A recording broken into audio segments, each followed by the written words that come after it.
오늘은 말씀 묵상 두 번째 강의로 말씀 묵상 왜 필요한가 라는 주제를 함께 살펴보고자 합니다. 먼저 루터의 종교 개혁에 대한 이야기로 좀 시작해 보려고 해요. 중세 타락한 교회를 살린 운동은 다름 아닌 바로 말씀 운동이었습니다. 독일 귀족들에게 고함이라는 루터의 서신을 보면요, 중세 교회의 이 타락한 이유를 세 가지로 말하고 있는데, 그 가운데 두 가지가 다 성경과 관련된 것임을 알 수가 있습니다. 하나는 교황이 성경 위에 군림한다는 것이고, 다른 한 가지는 교황과 사제 이외에 성경을 읽지 못하도록 했다는 것이에요. 그때는 평민들은 아예 성경을 읽지 못하도록 금지해버렸습니다. 그래서 심지어 성경을 읽거나 성경을 가르치는 자가 적발되면요, 화형에 처하기도 했던 것입니다. 루터는 이러한 중세교회의 잘못된 가르침에 이제 반기를 들기 시작하는 것이죠. 그러면서 말하기를 성경은 교황이나 사제들만의 전유물이 아니라 모든 사람들에게 주신 하나님의 말씀이라고 목소리를 높였던 것입니다. 구두수선공이, 요리사, 농부, 재봉사, 목수, 누구든지 성경을 읽을 수가 있고, 성경의 교사요, 성경의 해석자요, 또 성경을 배울 수 있는 학생이 될 수 있다고 강조했던 것이에요. 그래서 루터는 당시 이 사제들의 전유물인 라틴어 성경을 모든 평민들, 배우지 못한 서민들도 누구나 다 쉽게 접하고 읽을 수 있는 독일어로 번역했던 것입니다. 그래서 모든 신자가요, 성경을 읽게 된 것이에요. 그러니까 여러분, 오늘 우리가 이렇게 성경을 쉽게 접하고 가지고 다니며 읽을 수 있는 이것이 바로 종교 개혁의 산물이고 위대한 선물이라고 말할 수 있는 것입니다. 이렇게 말씀 묵상이 개인의 영혼을 살릴 뿐 아니라 교회도 살렸다는 것을 우리는 기억해야 하는 것이죠. 이러한 일은요, 먼 나라 이야기뿐만 아니라 바로 우리 한국 기독교 역사에서도 찾아볼 수 있습니다. 여러분, 우리 믿음의 선조였던 분들은요, 예수를 믿은 이후에 정말 성경을 배우고자 하는 뜨거운 열정을 가졌어요. 그래서 말씀을 듣고 말씀을 배우기 위해서 몇십 리나 되는 거리를 며칠 동안 걸어왔던 것이에요. 어깨에는 쌀을 메고 솥을 메고요, 그렇게 이불을 메고 말씀을 듣기 위해서, 또 말씀을 배우기 위해서 그렇게 먼 여정을 걸어왔던 것을 우리가 알 수가 있습니다. 이렇게 여러분, 우리 믿음의 선조죠, 한국 우리 기독교 선배들은요, 성경에 대한 뜨거운 이 열망이 있었어요. 그때 당시에는 성경을 보편적으로 가지고 있지 않았기 때문에 성경을 아예 외우고 줄줄줄 암송했던 것입니다. 뿐만 아니라 성경대로 살아냈어요. 그래서 어떤 결과가 일어났냐면, 집안의 노비를 해방시켜 주거나 빈 문서를 불에 태우기도 하는 그런 세상의 빛과 소금의 역할을 감당했습니다.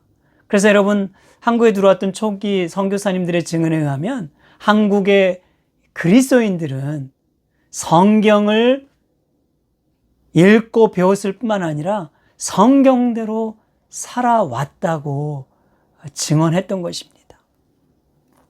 여러분이 이러한 바로 모습이 오늘 우리 한국, 우리 조국의 믿음의 선배들이 가졌던 아주 숭고한 신앙의 전통인 거지요. 그러나 오늘날 여러분 성경을 규칙적으로 읽는 분들은 얼마나 될까요? 정확한 숫자는 아니지만요. 오늘 기독교인들 가운데 30%도 되지 않는다고 합니다. 아주 적은 숫자죠. 그만큼 기독교인이라고 말하는 사람들은 많은데요. 성경을 일주일에 사나흘 정도도 읽지 않는 그리스도인들이 많다는 거예요. 성경으로 시작한 교회가 성경을 떠나는 그런 결과를 초래하게 된 것이죠. 그러므로 개인이나 교회나 여러분 다시 살 길은요, 오직 한 가지, 성경으로 돌아가는 것입니다. 신명기 6장 4절에 보면 이스라엘아 들으라 이렇게 말하고 있죠. 쉐마 이스라엘. 무엇을 들으라고 하십니까? 말씀을 들으라고 합니다. 하나님께서 말씀하시는 분이기 때문이에요. 또한 사람은 말씀으로 창조되었기 때문에, 말씀으로 창조된 인간이 바로 그 말씀하시는 하나님의 그 음성을 들을 때 비로소 우리의 삶의 회복이 있고 그곳에 살 길이 있다는 것을 우리에게 말해주고 있습니다. 그러므로 여러분, 오늘 저와 여러분들이 말씀을 더 사랑하시고 말씀에 더 귀를 기울이시고 말씀을 더 묵상하는 우리 모두가 되기를 바랍니다. 그렇다면 말씀 묵상 왜 필요할까요? 왜 우리 말씀 묵상을 해야 되는 것일까요? 네 가지로 우리가 확인할 수가 있을 것 같습니다. 첫째는요, 하나님께서 원하시기 때문입니다.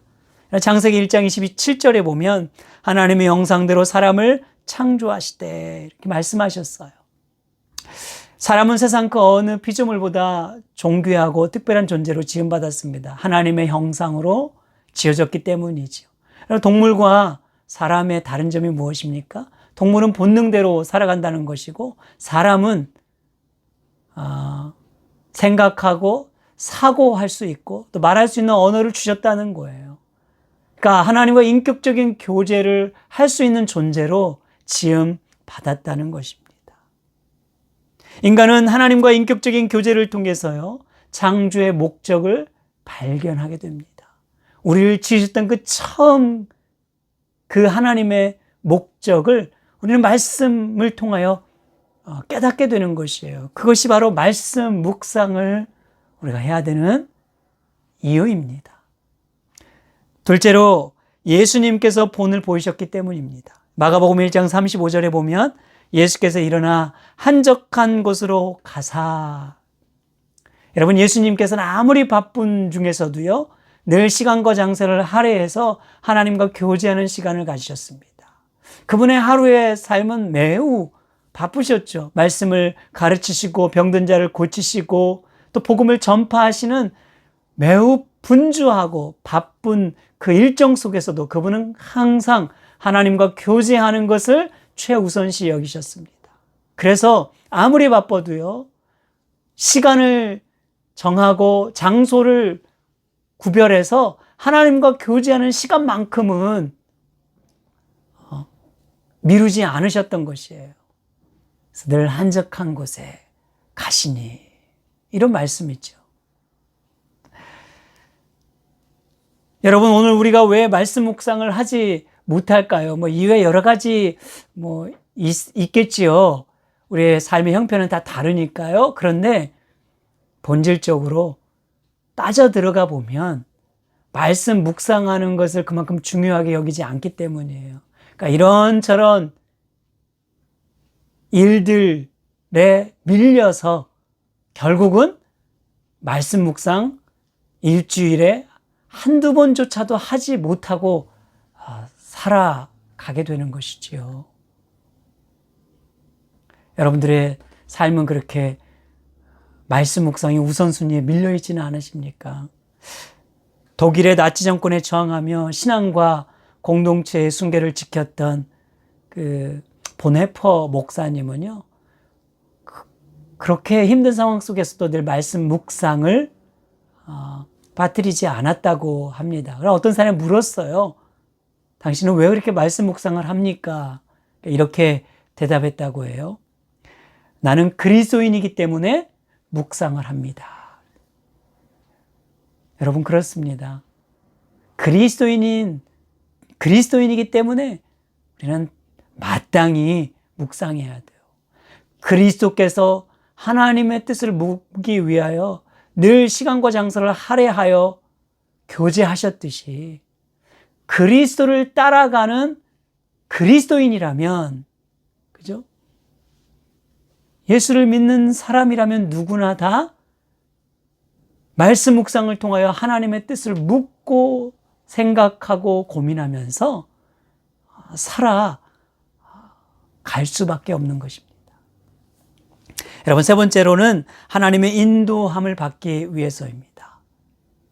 성경을 보면 하나님과 백성과의 관계를 목자와 양의 이미지로 묘사하지 않습니까?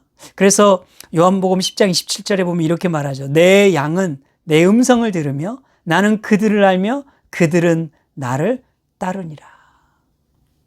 여러분, 양이 광야에서 살 길은 오직 목자의 음성을 듣고 따라가는 것이라고 해요. 그래서 여러분요, 이 양에게는요, 다른 사람이 아무리 이렇게 말을 하고 소리를 내도요, 움직이지 않는다고요. 왜? 자신의 목자의 음성을 너무 분명하게 알기 때문에. 목자가 말을 할 때만 그 음성을 듣고 움직이고 따라간다고 합니다. 여러분, 이처럼 광야 같은 이 세상을 우리가 살아갈 때 우리가 이 길을 잘 갈 수 있는 비결은요, 목자이신 주님의 음성을 듣고 따라가는 것입니다. 주님의 음성에 귀를 기울이고 말씀에 순종하는 것만이 우리가 이 광야 같은 삶을 잘 지나갈 수 있는, 지혜롭게 지나갈 수 있는 비결이기 때문이에요.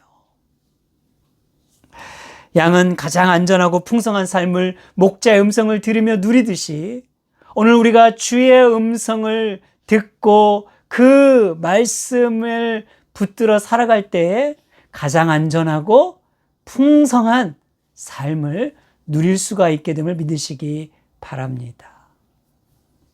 네 번째 마지막으로는요, 영적 승리를 위해서예요. 여호수아 1장 8절 보면 이 율법책을 내 입에서 떠나지 말게 하며 주야로 그것을 묵상하여 그 안에 기록된 대로 다 지켜 행하라. 아멘. 이스라엘 백성들이 가나안 전쟁에서 승리하는 비결은 무기나 활이나 칼이나 전략이 아니라, 병거가 아니라 바로 하나님의 말씀에 순종하는 것이었습니다. 그래서 하나님께서는 여호수아에게 너는 마음을 강하고 담대히 하라고 했는데 무엇을 위해 마음을 강하게 해야 되냐면 율법책을 내 입에서 떠나지 말게 하기 위해서 마음을 더 든든히 먹고 단단히 먹으라고 말했던 것이에요. 그것이 바로 승리의 비결이기 때문입니다. 여러분, 가나안 전쟁의 승패는 여호와께 달려 있었습니다.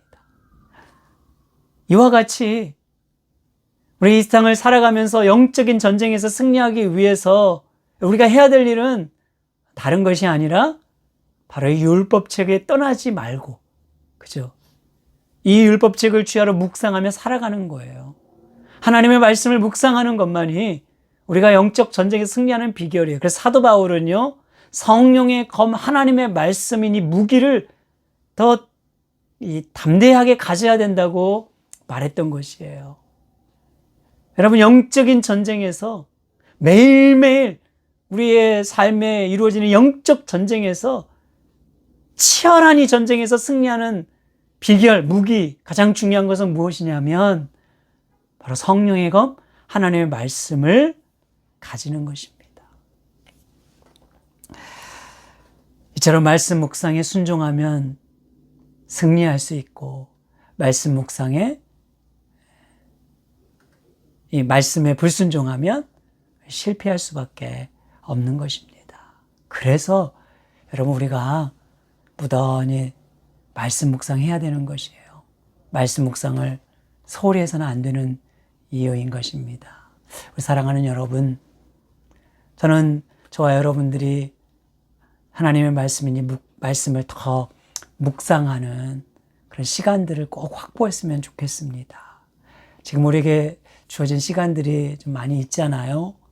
가정에서 잠잠히 보내는 시간들이 많지 않습니까? 그때 꼭 시간과 이 장소를 이렇게 구별하셔서 꼭 성경을 펴시고, 많은 말씀 아니어도 됩니다.